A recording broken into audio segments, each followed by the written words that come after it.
There is this really fundamental concept in navigation. It's like an old warning passed down among cartographers and Oh, explorers. right. The map is not the territory. Exactly. The map is not the territory. And normally, as we just go about our daily lives, we inherently trust the map You makers. have to, really. Right. We just assume the lines drawn on the paper actually represent the roads that exist on the ground. We trust that if the map says there's a river ahead, we need to look for a bridge. Yeah, that's just basic functional trust. But consider what happens when the people holding the pen, like the institutions drawing the maps, decide to just simply erase a mountain. Wow. Yeah. Or what happens when they draw a thriving, prosperous city where, in physical reality, there is only a struggling, hollowed-out town. To take that a step further, Mhm. I mean, the real crisis begins when the map makers make it socially, economically, or even legally perilous for you to simply look out your own window. Right, to check if that mountain is actually there. Yeah. Exactly. You find yourself forced into a corner, Yeah. Having to choose between the physical reality of your own eyes and the officially sanctioned map provided by the state or, the platform. That is such a chilling thought. Today is Sunday, April 19th, 2026, and we are looking at the biggest through line in global politics today. And it's not just about conventional warfare. No, not at all. Nor is it strictly about the mechanical process of casting a ballot. It is the fierce, ongoing battle over who gets to dictate reality. Which is happening everywhere right now. Exactly. We are witnessing a systemic struggle between governments, political parties, massive tech platforms, and the individual citizen over who controls the baseline of what is real. And to really analyze the scale of this battle, we're working through a pretty massive stack of sources today. We really are. We've got extensive international reporting from Reuters and Al Jazeera, domestic American coverage from the Associated Press, Yeah. and critical institutional assessments from democracy watchdogs like Freedom House and Reporters Without Borders. Which, I have to say, these sources provide a fascinating, albeit super sobering, diagnostic of the global information ecosystem right now. Totally. We're going to examine the sudden, shocking collapse of a 16-year political dynasty in Hungary. A huge story. Huge. And we'll look at the escalating high-tech surveillance and deepfake pressures building around the 2026 U.S. midterms. Plus the stark contrast in how international versus American media actually frames these exact events. Right. But before we go any further, there's a foundational rule of our analysis that we really need to establish for you, the listener. This is critical, yeah. The sources we are examining today cover highly politically charged subjects involving figures from Donald Trump to Viktor Orban and parties ranging from the GOP to the Democrats to newly formed European coalitions. So we need to set the ground rules. Exactly. Before we dive in, we want to make it perfectly clear to you, the listener. We are absolutely not taking any sides here. Whether we are discussing left-wing or right-wing politics, our only goal is to impartially report on the content provided in these sources. We aren't endorsing these viewpoints, we are simply mapping out the ideas contained in the original material so you can understand the shifting global landscape. Our objective is entirely structural analysis. We're looking at the mechanics of power, Right. how information environments are constructed, and eventually, how they fracture. Well, let's start with the clearest modern example of one of these constructed information environments fracturing in real time. Hungary. Yeah, the breaking news out of Hungary provides a perfect laboratory for this concept of reality control. After the final vote counts, Peter Magyar's Tisza party has won 141 out of 199 seats in the parliament. Which is just an unbelievable number. It's massive. This is a definitive end to Viktor Orban's 16-year rule. I mean, for an entire generation, the Orban system hasn't just been a political preference. No, it's been the absolute parameters of their political reality. Exactly. So what does a win like this actually mean on the ground? Well, the magnitude of 141 seats just cannot be overstated. That is a structural supermajority. Meaning they can change pretty much whatever they want. Right.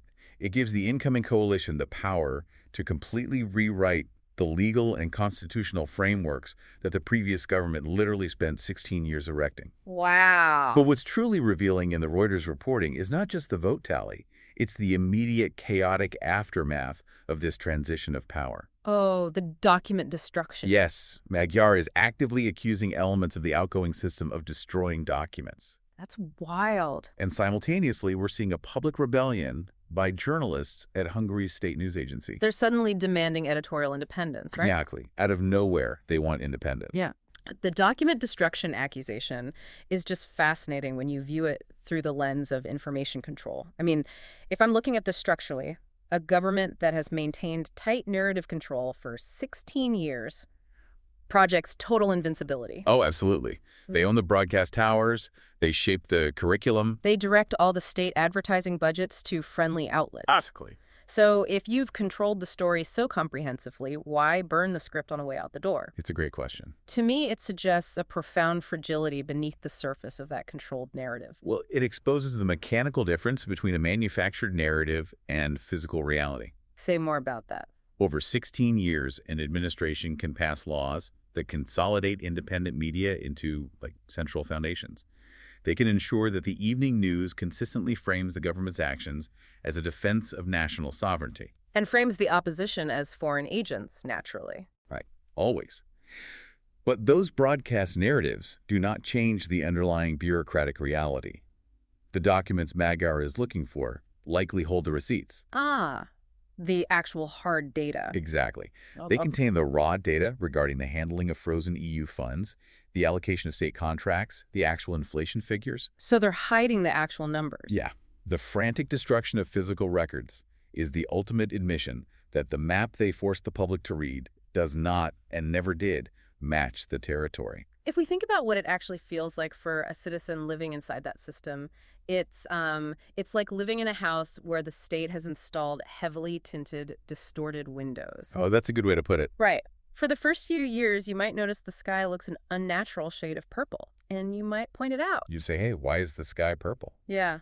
But over 16 years, the normalization process takes over. You just adapt. The purple sky becomes your baseline. Exactly. You eventually forget what the unfiltered color of the sky actually is.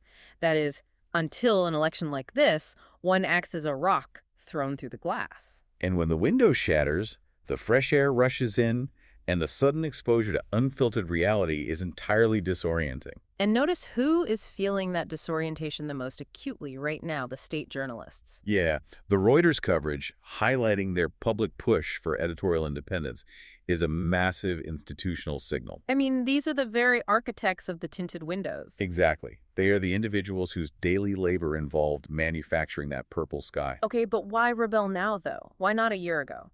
Because the incentive structure has evaporated overnight.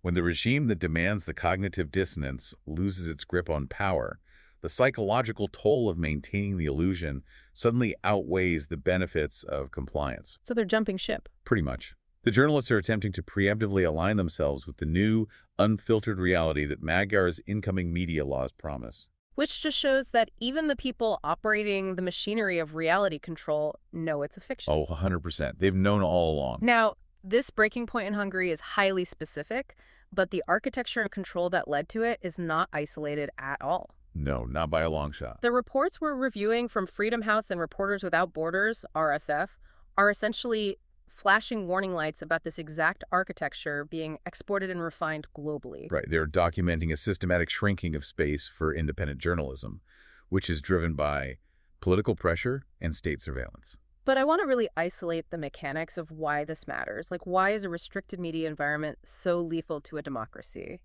Because if I'm playing devil's advocate here, a citizen might say, look, politicians have been spinning the truth since the days of ancient Rome.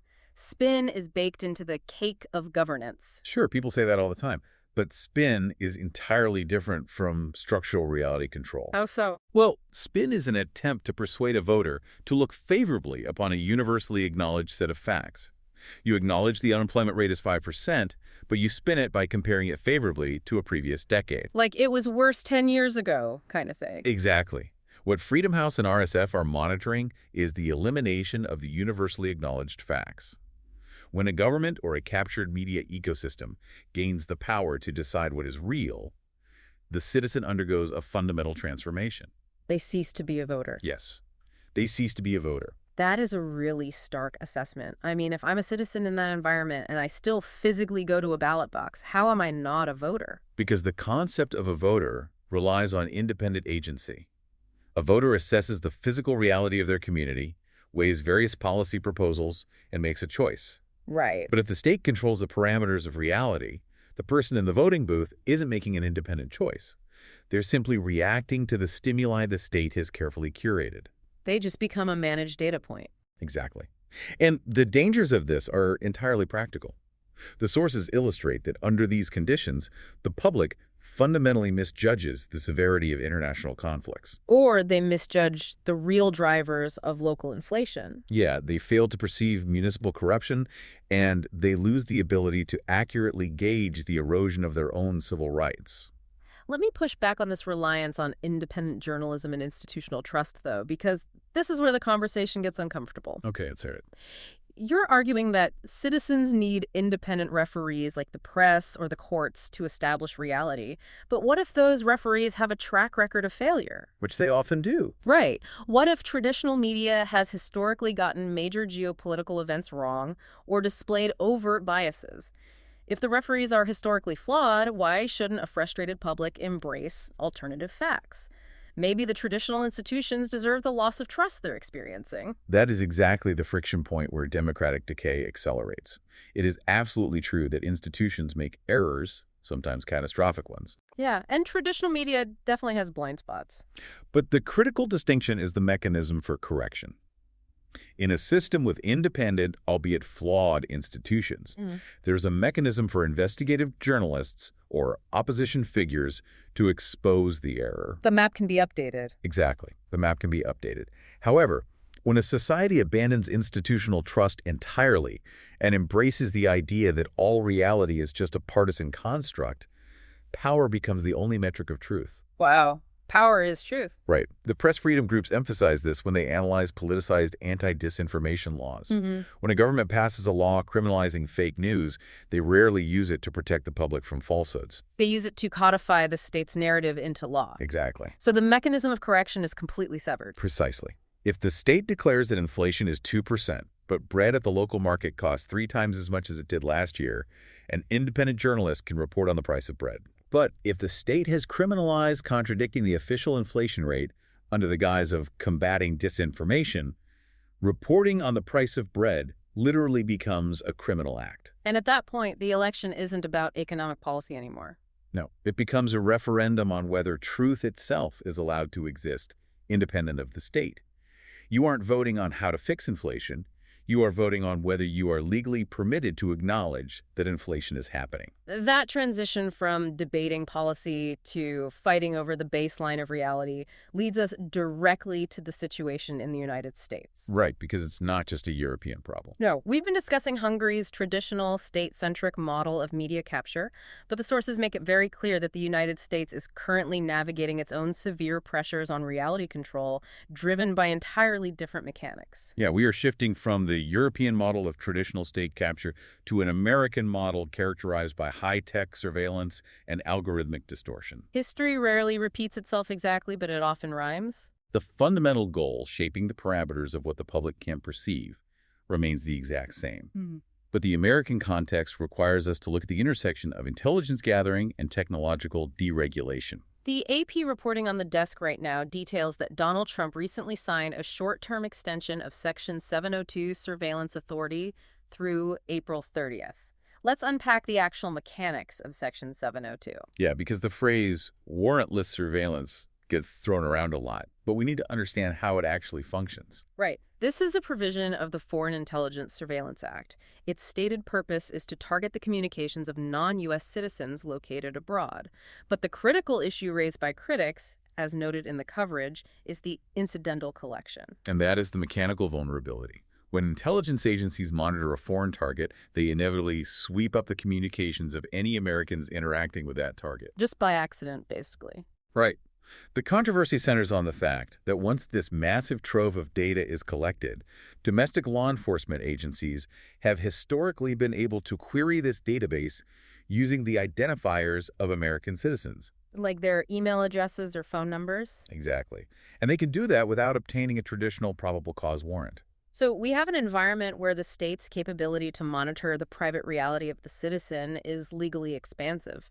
But we have to pair that AP report with the Reuters coverage of the incoming 2026 midterms. Which is really concerning. Because while the state is expanding its view into the citizen's world, the citizen's view of the public world is being heavily distorted by AI deepfakes.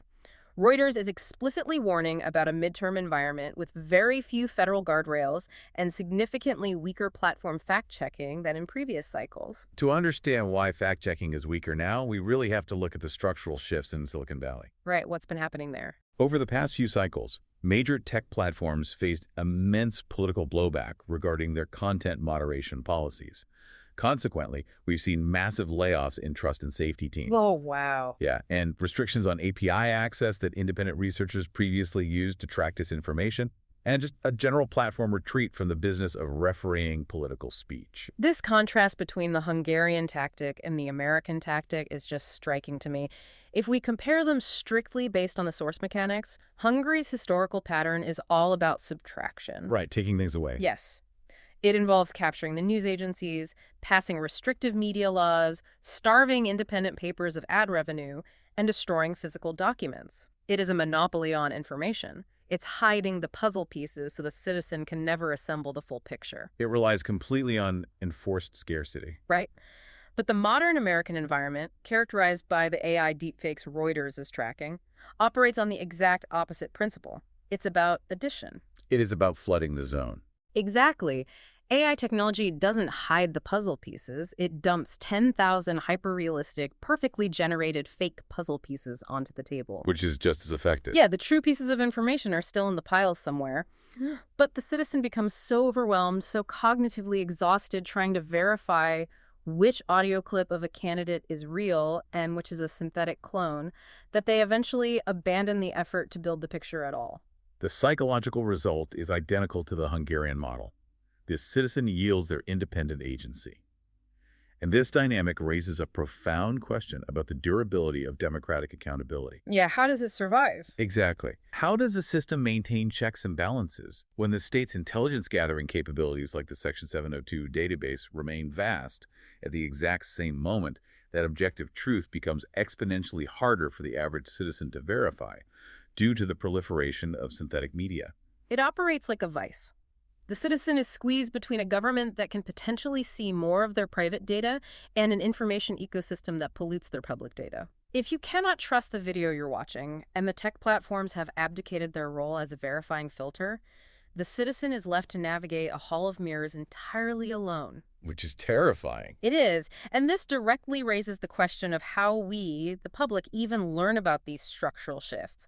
We rely on the media to map the territory for us, and our sources provide a masterclass in how different journalistic cultures frame reality. They really do. We have the exact same global events being reported on by international outlets like Reuters and Al Jazeera, and American outlets like the AP, but the lenses they use are wildly divergent. The divergence in framing is not just a stylistic difference, it literally dictates what the reader is capable of perceiving about their own society. Let's break down the international coverage first. When Reuters or Al Jazeera covers an event like the Hungarian election, their framing is deeply structural. Right, they're looking at the load-bearing walls of the state. Exactly. They focus on the mechanisms of anti-corruption enforcement, the independence of the judiciary, the rule of law, and the macroeconomic realities of unlocking frozen European Union funds. And Al Jazeera specifically zeroes in on the geopolitical architecture, like Hungary's energy dependence and its diplomatic relationship with Russia. The driving question behind all of this international reporting is fundamentally, what kind of system is this becoming? They view politics as architecture. They are evaluating whether the foundation is sinking. Exactly. Now, contrast that architectural view with the American coverage. When we look at the AP reporting on the American political landscape and the upcoming 2026 midterms, the framing shifts almost entirely to a horse race lens. It's all about the race. It is. The focus is on the mechanics of winning the immediate contest. Right. The paragraphs are dedicated to control of the House, assessments of candidate quality, granular voter turnout models, quarterly fundraising advantages, and the strategy of redistricting battles. Right. The primary question driving the American coverage isn't what kind of system is this becoming. It is who is up and who is down. It treats governance as a sporting event.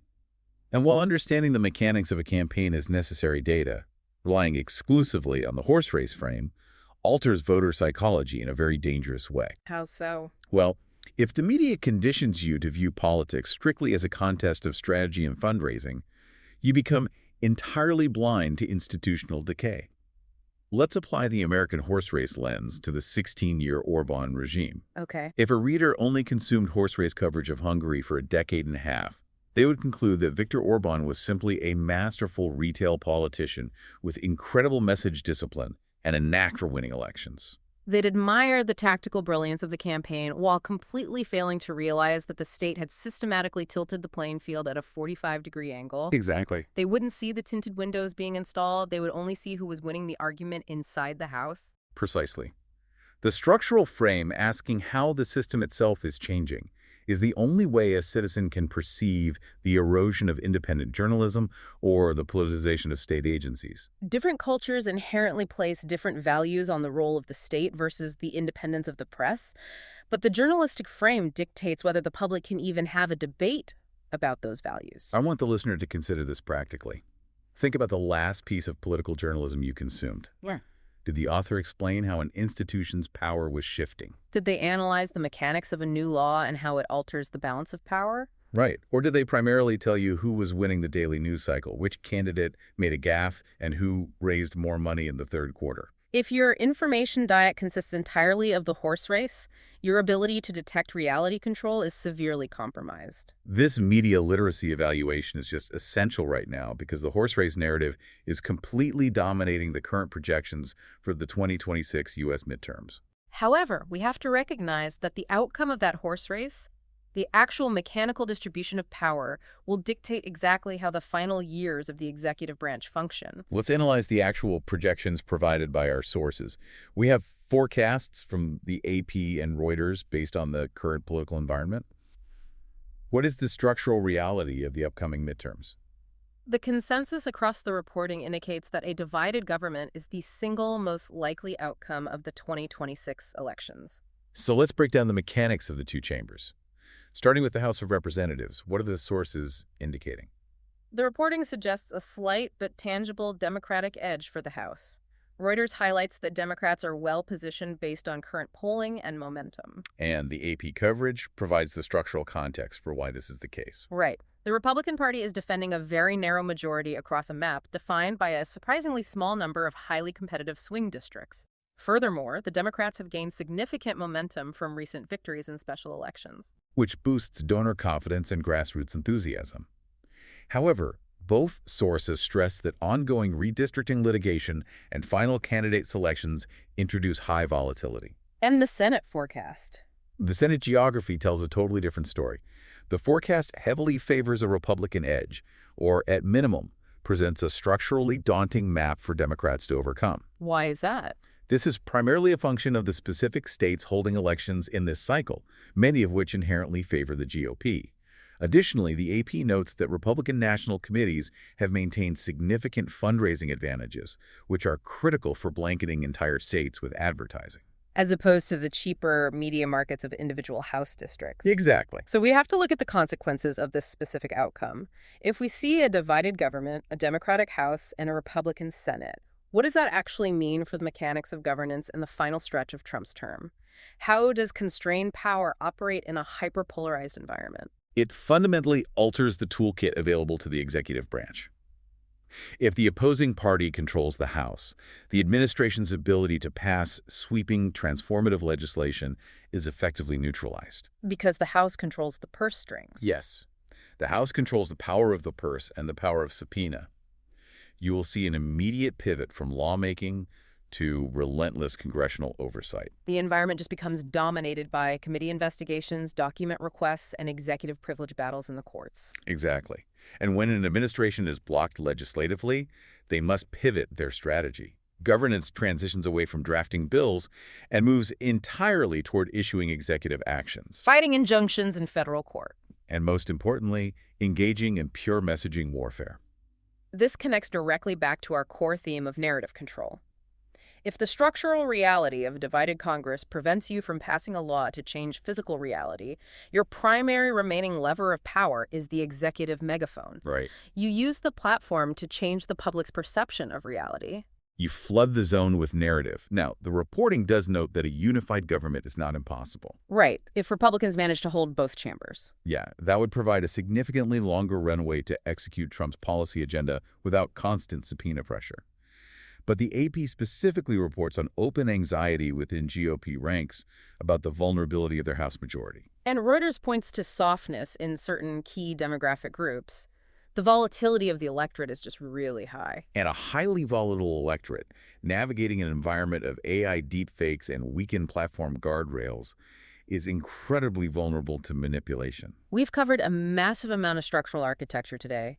We have analyzed the mechanics of state media capture in Hungary, the complex vulnerabilities of Section 702 incidental collection, The algorithmic flooding of deepfakes. the psychological blind spots created by horse race journalism, and the gridlock dynamics of a divided Congress. For the listener absorbing all of this, it can feel paralyzing. It really can. It feels like the map makers have all the power, and the individual citizen is just a target for manipulation. So we must pivot from diagnosis to methodology. What can we actually do? Right. What is the practical defense? How does a citizen operate within a polluted information ecosystem without simply surrendering to cynicism? The threat of cynical surrender is the ultimate victory for reality control. When a citizen realizes that parts of the map are deliberately flawed, the easiest psychological defense mechanism is to assume that all maps are malicious lies. They retreat into absolute skepticism. Exactly, deciding that nothing is true, which paradoxically makes them perfectly susceptible to whoever tells the most emotionally validating lie. The exhaustion of modern citizenship is so real. I mean, the cognitive labor of verifying reality used to be handled by institutions, by editors, fact-checkers, and regulatory agencies. But now, Because of the decay of those institutions and the rise of decentralized tech, that heavy, exhausting labor has been entirely offloaded onto the individual. You, the listener, are now your own editor-in-chief. it is a massive burden. But the sources outline a methodology to manage it. The antidote to a manipulated reality is a disciplined practice of source pluralism combined with rigorous verification. Let's build out the mechanics of that practice, because it is not just a list of tips. It is a survival strategy for the democratic mind. Absolutely. The first imperative is to break out of single-framing diets. You cannot rely solely on a domestic cable network or a curated social media feed. You have to read the structural framing of international wire services like Reuters alongside the political footing of domestic outlets. The second imperative is understand the difference between primary reporting and partisan synthesis. A massive amount of what functions as news today is actually commentary. It's just a pundit summarizing an event and telling you how to feel about it. Exactly. To bypass the narrative management, you have to seek out the original reporting that confirms the event actually occurred in time and space. You have to follow the institutional paper trail. The most resilient forms of reality are the ones that carry legal or financial liability. That's such a good point. It is relatively easy for a political operative to generate a deepfake audio clip of a rival. But it is incredibly difficult and highly illegal to deepfake a sworn court deposition, a municipal budget ledger, or a certified electoral board ruling. Grounding your understanding in these boring, bureaucratic signals provides an anchor against the flood of synthetic media. And perhaps the most sophisticated tool in this methodology is analyzing omissions. When evaluating a state-managed media environment, or even a highly partisan domestic outlet, you learn just as much from what they refuse to cover as from what they broadcast. It is the Sherlock Holmes principle, paying attention to the dog that didn't bark in the nighttime. Yes. If a major macroeconomic report is released, indicating a spike in unemployment, and your preferred media ecosystem spends 48 hours completely ignoring it to focus on a cultural grievance, That silence is a massive, glowing piece of data. it shows you the exact boundary line of the reality they are trying to construct. Furthermore, in an environment where historical continuity is a threat to the current narrative, the citizen must become an archivist. Like we saw with the frantic destruction of documents in Hungary. Exactly. Evidence is ephemeral when regimes change or when platform algorithms update. Saving primary documents, downloading original transcripts, and refusing to accept viral, out-of-context video clips at face value is the only defense against retroactive reality editing. It requires an immense amount of friction. It requires slowing down your consumption of information at the exact moment the technology is designed to speed it up. But the rebellion of the Hungarian state journalist demonstrates exactly why this slow primary verification matters. Right. If you only consumed the slick, manufactured summaries provided by the state apparatus for the last 16 years, you would have been completely blindsided by the tectonic plates shifting beneath the system. Doing the cognitive labor is how you keep your footing when the earthquake hits. This brings us full circle. We began by looking at the shattered reality of Hungary's 16-year system, where Peter Magyar's definitive victory exposed the fundamental fragility of a state-controlled narrative and triggered a desperate scramble to destroy the bureaucratic receipts. And we move to the American context, comparing the European model of media subtraction to the modern, high-tech U.S. threats of warrantless surveillance sweeps. And the overwhelming flood of AI deepfakes targeting the 2026 midterms. We analyzed the profound impact of media framing, contrasting the architectural, structural lens of international reporting with the tactical, horse race lens of domestic U.S. coverage. We mapped out how the likely scenario of a divided U.S. Congress will paralyze legislation and elevate messaging warfare to the primary tool of executive governance. And we established the necessary, albeit exhausting, methodology for citizens to verify their own reality through source pluralism and primary document analysis. The ultimate takeaway from observing the collapse in Hungary and the pressures building in America is not a simple linear prediction that the U.S. is destined to become an autocracy. No, the institutional histories and structures are too vastly different. Right. The real danger highlighted by all these sources is much more subtle. The danger is that when independent institutions are eroded, and when narrative warfare is hypercharged by algorithms and synthetic media, the very nature of a democratic election changes. It ceases to be a debate about municipal budgets, tax policies, or infrastructure. It degrades into a bare-knuckle existential fight over whether objective truth is permitted to exist independent of whoever holds power. That is the defining struggle of this era. And as we conclude our analysis today, there is a final dynamic to consider. What's that? We have spent this time mapping the massive multi-billion-dollar architectures of information, control the regulatory capture of broadcast networks, the expansion of intelligence databases, the deployment of sophisticated algorithms. But we must remember the absolute unyielding friction point between a manufactured narrative and physical reality. The physical reality always pushes back. Exactly. A government, a political party, or a dominant tech platform can meticulously construct a reality for years. They can spend endless capital to perfectly tint the windows of your house. But there is a hard limit to narrative management. A regime cannot censor the physical price of groceries when a citizen stands at the checkout line. Yes, an algorithm cannot defake a citizen's lived daily experience of their local economy, the safety of their street, or the conditions of their local hospital. Wow. When the beautifully constructed, relentlessly broadcasted, mathematically precise manufactured story inevitably collides with the messy, undeniable physical reality of a citizen's daily life, the illusion shatters. That is the exact mechanism by which a seemingly invincible 16-year dynasty can collapse in a single day. The physical reality finally breaks the glass. So, as you step away from this deep dive, as you navigate your week and consume your information, the most vital question you can ask yourself is this: where are the manufactured stories colliding with the physical evidence? What cracks are you seeing in the narrative around you right now? An essential question for maintaining our bearings in this environment. Thank you for taking the time to navigate this complex territory with us today. We encourage you to apply that methodology of verification to always check the map against the physical ground, and we will see you next time.